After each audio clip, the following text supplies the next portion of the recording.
Show. मैं हूं आपकी दोस्त और आपकी होस्ट सुहाली जैन और आप देख रहे हैं आपका पसंदीदा show B town diary. Bollywood की चमक दमक के पीछे छिपे कई राज, फिल्मों की दुनिया की बड़ी हलचल, सितारों की नई उपलब्धियां और आने वाली फिल्मों की एक्सक्लूसिव जानकारी लेकर हम एक बार फिर आपके सामने हाजिर हैं। आज के शो में बात होगी फिल्म इंडस्ट्री की उस कड़वी सच की जिसने सोशल मीडिया पर नई बहस छेड़ दी है। पंचायत फेम सुनीता राजवार और अभिनेता जतिन नेगी ने बताया कि आखिरकार फिल्मों के सेट पर कलाकारों के बीच किस तरह का भेदभाव देखने को मिलता है।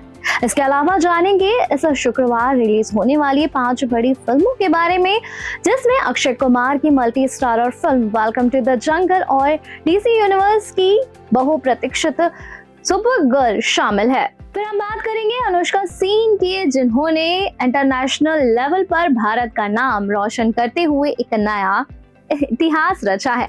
साथ ही जानेंगे लॉकअप के नए सीजन के पहले कंटेस्टेंट के बारे में और इमरान हाशमी की नई हॉरर फिल्म का एक बड़ा अपडेट। तो बिना वक्त गवाए शुरू करते हैं आज का सबसे बड़ा शो बी टाउन डायरी का पहला पन्ना।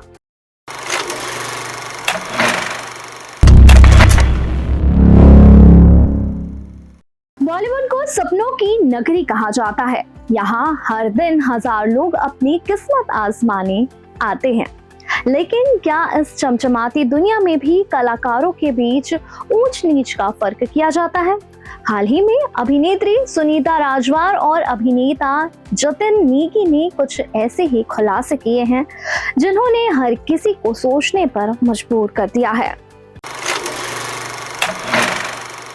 पंचायत में क्रांति देवी का किरदार निभाकर घर घर में पहचान बनाने वाली सुनीता राजवार पिछले करीब 25 वर्षों से इंडस्ट्री में सक्रिय है।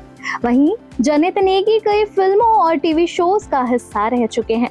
दोनों कलाकारों ने हाल ही में एक इंटरव्यू में बताया कि फिल्मों और वेब सीरीज के सेट पर कलाकारों को उनके रोल और स्टारडम के हिसाब से ट्रीट किया जाता है। जनित नेगी ने कहा कि लीड एक्ट्रेस को शानदार सुविधाएं मिलती हैं।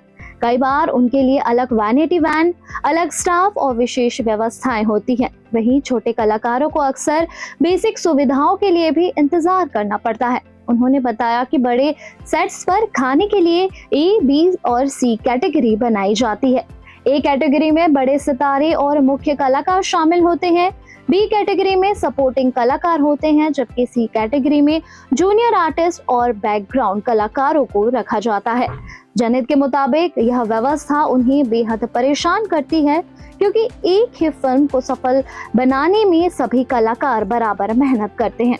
उन्होंने कहा कि कई बार छोटे कलाकारों को चाय और कॉफी जैसी सामान्य चीजों के लिए भी बार बार कहना पड़ता है। वहीं सुनीता राजवार ने भी अपने अनुभव साझा करते हुए कहा कि यदि आप लीड रोल में हैं तो पूरा सेट आपके इर्द गिर्द घूमता है, लेकिन अगर आप छोटा किरदार निभा रहे हैं तो कई बार लोग आपकी मौजूदगी तक को नजरअंदाज कर देते हैं। उन्होंने कहा कि सम्मान कलाकार को टैलेंट से नहीं बल्कि उसकी मार्केट वैल्यू से तय किया जाता है। सुनीता और जनित के इस बयान ने इंडस्ट्री के उस पक्ष को सामने ला रखा है जिस पर आमतौर पर बहुत कम लोग चर्चा करते हैं। हालांकि कई लोगों का मानना है कि फिल्म निर्माण में व्यवस्थाएं बजट और स्टार वैल्यू के अनुसार होती है, लेकिन सवाल ये है कि क्या सम्मान और व्यवस्था में भी इतना बड़ा अंतर होना चाहिए? अगर आप भी वीकेंड पर परिवार या दोस्त के साथ फिल्म देखने का प्लान बना रहे हैं तो यह खबर आपके लिए। 26 जून का शुक्रवार सिनेमा घरों में मनोरंजन का जबरदस्त डोज लेकर आ रहा है। चलिए जानते हैं कौन कौन सी मूवी इस वीकेंड पर रिलीज होने जा रही है। सबसे ज्यादा चर्चा अक्षय कुमार की film welcome to the jungle को लेकर है। वेलकम फ्रेंचाइजी की तीसरी फिल्म में से एक बार कॉमेडी का स्तर पहले से कहीं ज्यादा बड़ा नजर आने वाला है। फिल्म में 30 से ज्यादा कलाकार दिखाई देंगे। कहानी एक स्ट्रगलिंग अभिनेता के इर्द गिर्द घूमती है जो एक फिल्म की शूटिंग के लिए सीमा के पास स्थित गांव पहुंचता है, लेकिन हालात तब बदल जाते हैं जब गांव वाले पूरी फिल्म यूनिट को असली सैनिक समझ बैठते हैं। इसके बाद शुरू होती है गलतफहमियों, एक्शन और कॉमेडी से भरपूर कहानी। फिल्म में अक्षय कुमार के साथ परेश रावल, सुनील सेठी, अरशद वारसी, जैकलीन फर्नांडिस, दिशा पाटनी, राजपाल यादव और कई बड़े सितारे नजर आएंगे। अब बात करते हैं बॉलीवुड की सबसे चर्चित रिलीज में से एक सुपर गर्ल की। डीसी यूनिवर्स की यह फिल्म सुपर गर्ल के किरदार को नई गहराई के साथ पेश करती है। यह कहानी सिर्फ सुपर पावर की नहीं बल्कि भावनाओं, पहचान और संघर्ष की भी है। फिल्म में कारा जोर एल अपने अतीत के दर्द और भविष्य की जिम्मेदारियों के बीच खुद को तलाशती नजर आएगी। इसके अलावा फैमिली ड्रामा तेरा मेरा नाता भी रिलीज होगी।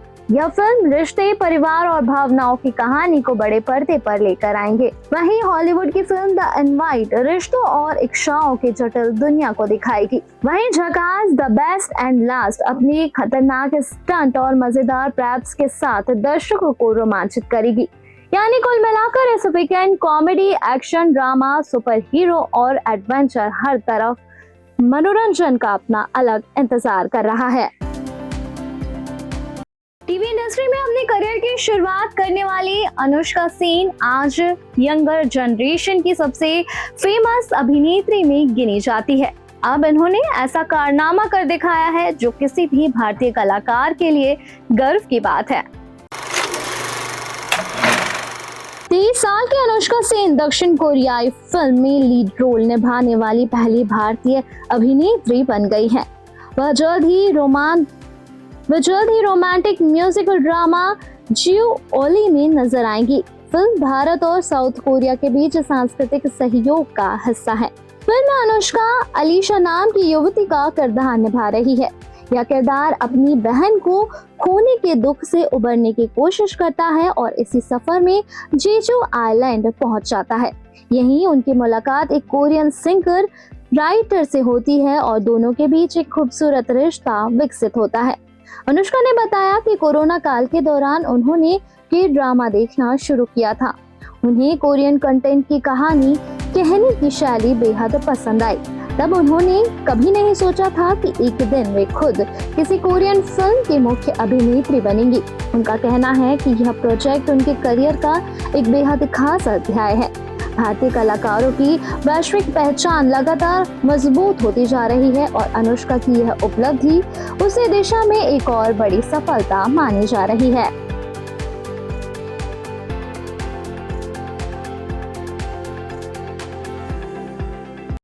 रियलिटी शो के दर्शकों के लिए एक और बड़ी खबर सामने आई है। एकता कपूर का चर्चित शो लॉकअप अब नए अवतार में वापस आ रहा है। इस बार शो का नाम होगा लॉकअप सच या सजा। शो नेटफ्लिक्स पर स्ट्रीम किया जाएगा। चलिए देखते हैं इस शो में कौन कौन से फेमस पर्सनालिटी पार्ट लेने वाली है। मुंबई में हुए लॉन्च इवेंट के दौरान पहले 3 कंटेस्टेंट का खुलासा किया गया।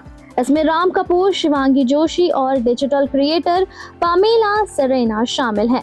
राम कपूर ने कहा कि उन्होंने कभी नहीं सोचा था कि वह किसी रियलिटी शो का कभी हिस्सा बनेंगे, लेकिन फराह खान, रितेश देशमुख और एकता कपूर के कारण उन्होंने इस शो के लिए हामी भर दी। शो में कुल 14 कंटेस्टेंट होंगे। उन्हें 6 हफ्ते तक एक बंद माहौल में रखा जाएगा। यहाँ रणनीति, रिश्ते, सर्वाइवल और छिपे हुए राज पूरे खेल की दिशा तय करेंगे। यह देखना दिलचस्प होगा कि दर्शकों को यह नया सीजन कितना पसंद आता है। इमरान हाशमी और हॉरर फिल्मों का रिश्ता काफी पुराना है। अब एक बार फिर वे इसी जोनर में वापसी करने जा रहे हैं। आवारापन 2 की रिलीज से पहले इमरान हाशमी ने अपनी नई फिल्म हॉरर थ्रिलर रूह का ऐलान कर दिया है, जिसे देखने के लिए फैंस काफी एक्साइटेड नजर आ रहे हैं। हाल ही में रिलीज हुए टीजर में रहस्यमय माहौल, डरावने दृश्य और इमरान का इंटेंस लुक देखने को मिला। फिल्म का निर्देशन मयंक शर्मा कर रहे हैं। फिल्म हिंदी, तमिल और तेलुगु भाषाओं में रिलीज होगी। सोशल मीडिया पर टीजर सामने आते ही फैंस ने जबरदस्त प्रतिक्रिया दी है। कई लोगों ने कहा कि हॉरर जोनर में इमरान की वापसी बेहद शानदार साबित हो सकती है। वहीं कुछ फैंस को उनकी पुरानी हॉरर फिल्मों की याद आ गई। फिलहाल फिल्म की बाकी स्टार कास्ट और रिलीज डेट को लेकर मेकर्स ने ज्यादा जानकारी साझा नहीं की है, लेकिन इतना तय है कि हॉरर प्रेमियों को 2027 में एक बड़ा सरप्राइज मिलने वाला है।